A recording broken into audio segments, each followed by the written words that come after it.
and welcome back. We're going to be talking more about Star Wars Aftermath Life Debt by Chuck Wendig and our kind of book club series thing we've got going on here. If you're not familiar with the series, you can see the first run on our first book, Star Wars Aftermath Prime, as I like to call it, even though it's just called Aftermath. And this playlist will take you through that kind of journey into that book. And if you click on this next playlist, it'll take you back to the beginning of this book if you would like to join us there. But basically, we do a chapter-by-chapter look at the Aftermath series and kind of get in deep with what the different chapters are talking about. This week, we've got quite a bit to talk about. We're going to finish part 1. So we start out in chapter 8. Sloane is still at the pit, and she's been there for, quote, too long, which was something I found interesting. So my one kind of gripe with Star Wars in Legends, in current canon, what have you, no one has ever really established how long hyperspace takes. I will sometimes read something and they'll be like, we're going to be in hyperspace for 3 days. And then sometimes they're like, we got into hyperspace and got there 3 hours later. And I know what you're all thinking. YB, planets are, different distances apart. And you want to know what? Bull. I'm calling bull. Like, I think they've just never decided how fast hyperspace is, and I'm not sure you can convince me otherwise. Because Sloane is here, and she's been gone too long. Because someone's going to notice that she's been gone. To me, if the Admiral is gone for more than, like, a work day, you're going to notice. So, to me, this implies that she could get in her ship, make it all the way to Coruscant, research some stuff, and then hyperspace back for the end of a workday, or maybe like a workday and a sleep cycle before the start of the next workday, before somebody would notice. I don't know where she was when she went into hyperspace, but I think the implication is that she's very, very far away from the core. So I don't get it. I don't get hyperspace, because I've tried to tell people that The Last Jedi must clearly take place like a day after The Force Awakens, because, Rey's on the island, and people are like, no, she was in hyperspace for weeks, and I'm like, no one is in hyperspace for weeks.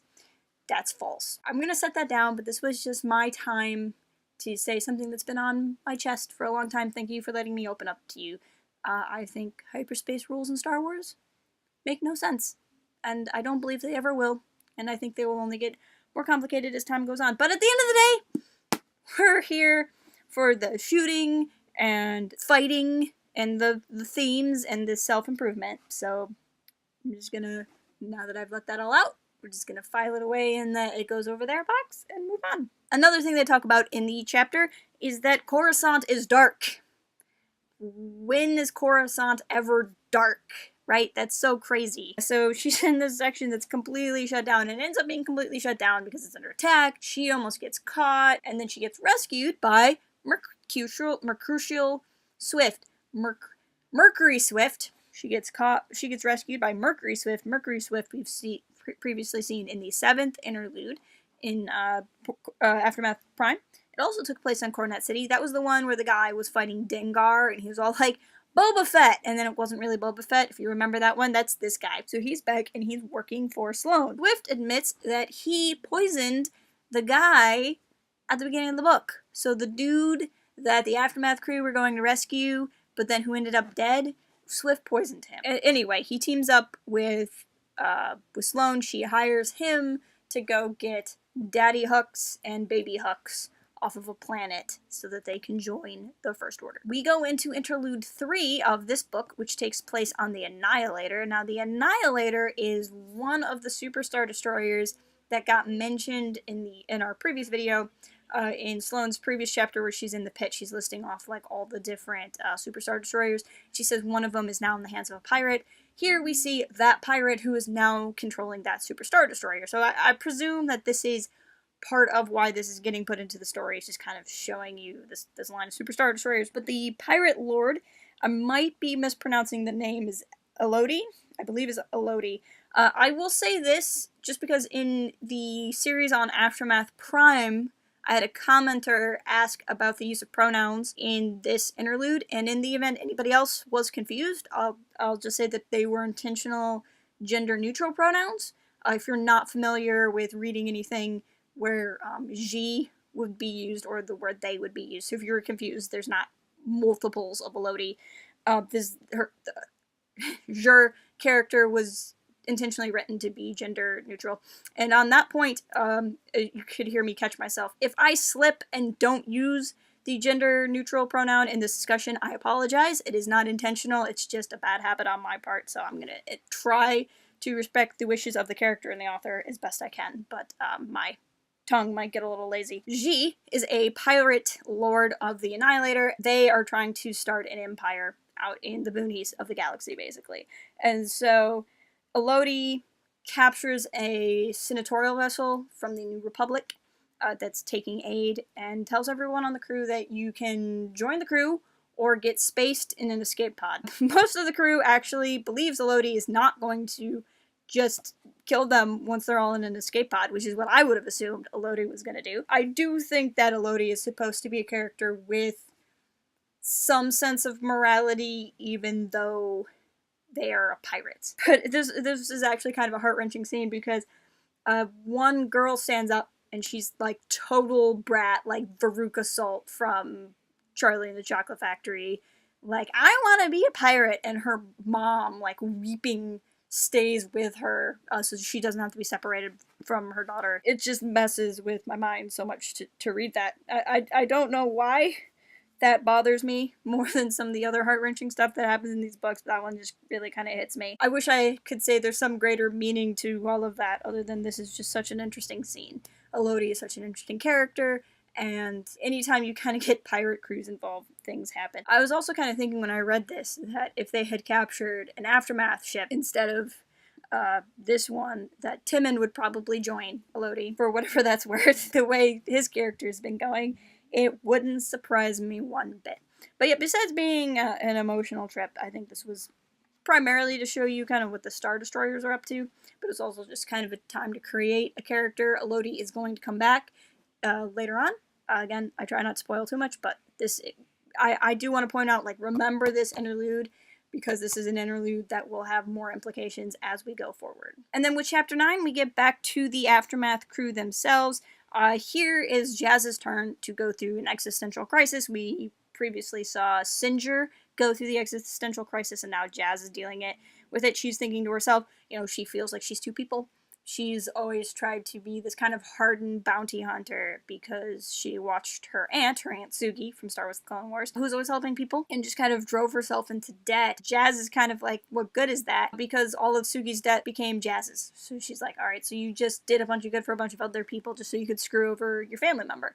And I can't really blame Jazz too much for feeling that way. Maybe for feeling that way as an adult, but certainly when she was younger, I wouldn't fault her for feeling that way. So now here you have Jazz, who wants to be this hardened bounty hunter, who's now finding herself with friends, with a lover, and with a cause, and she doesn't know how to deal with that. In this point, they're kind of having a team meeting. They're discussing their next assignment. I thought it was kind of amusing. They have a deck of New Republic Most Wanted deck of cards, so like the Most Wanted Imperials. I don't know how many of you out there remember, if you're from the United States, back in the wake of 9/11, we had the Iraqi Most Wanted deck of cards. You could actually buy a deck of playing cards that had, like, Saddam Hussein was the ace of spades, I think. And it was just like propaganda for going into the Iraq war. So this is very much what that's supposed to be. So it's kind of interesting to see that there just as like a real world correlation. And that's one of those things where if you didn't know about that, you'd read that and go, oh, that's kind of a quirky thing they have. But for me, I was 12, 13 at that time. So it kind of hit me at this impressionable time. So it's just kind of weird seeing that connection. Now, it's during this meeting that Jazz figures out what we were just told in the previous chapter, which is that Swift is the one who killed, I think Ged is the name of the Imperial they were after. She can just tell because of the method by which this person was killed. And I kind of thought that was cool. It's just a bounty hunters kind of know other bounty hunters' style, and it shows you that Swift is a little bit infamous. One of the topics that kind of comes up here is Jazz is saying, what good are we even doing? Because we went after, this Imperial who's, did a lot of bad things before, but was literally just existing high, and that was it. And they left this slaver who's going to go on to do terrible, terrible things daily, hourly, alone. And so Jazz is kind of calling into question the morality of what the group is doing in general. That is another thing her character is struggling with. I think in some ways it's a deflection. So she's deflecting to, I'm not caring as much about the group because the group isn't doing what the group even said it was going to do. But then it also is a very valid question. What's funny here is Nora's trying to be like the big team leader and like reveal information as they go and that sort of thing. And the team is like systematically figuring it out. So somebody's like, oh, we must be going after Han, because for this kind of secrecy, it could only be Han or Luke. And, oh, if it's Han, then it must be Leia who's calling for it, because who else would be calling for it? And then after this kind of series of statements, Sindri goes, also Leia's pregnant. And everyone's like, wait, what? And it was, Sindri, of course, has his ways of telling, but that was where I was talking about that chapter where she met with Nora, that there was a lot of descriptors about how she's glowing and that sort of thing. So Leia is preggers, which means little you-know-who is about to come into the galaxy. I bet if she's pregnant, Leia could use some vitamin drink.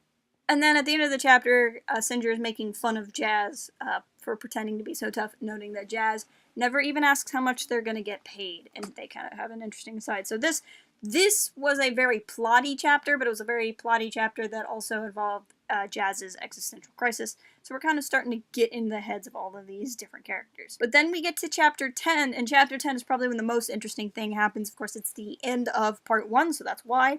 But Mas Amedda is returning, presumably from when we saw him in the interlude earlier in the book where he met with Leia and Mom Mothma, and he's returning completely depressed. He's over everything, and he's actually about to end his time in the galaxy because he doesn't have any hope. And then he walks into his office, and lo and behold, Sloane's there.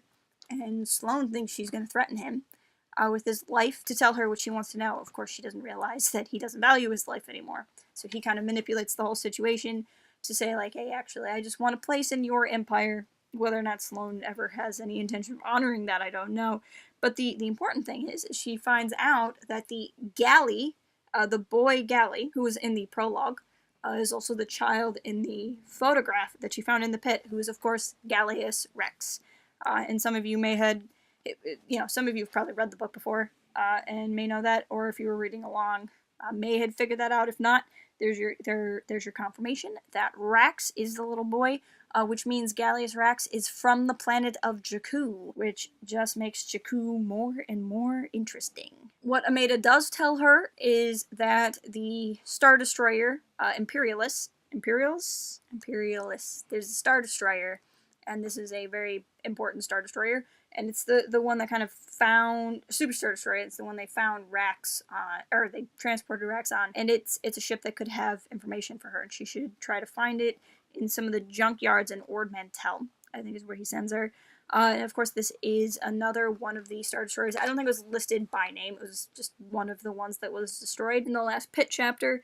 But the Imperialist is also something we saw in the Lando miniseries comic by Charles Soule. If you are not familiar with that, I highly recommend reading it. It was very good.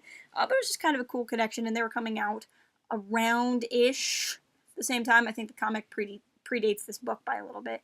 But it was really good.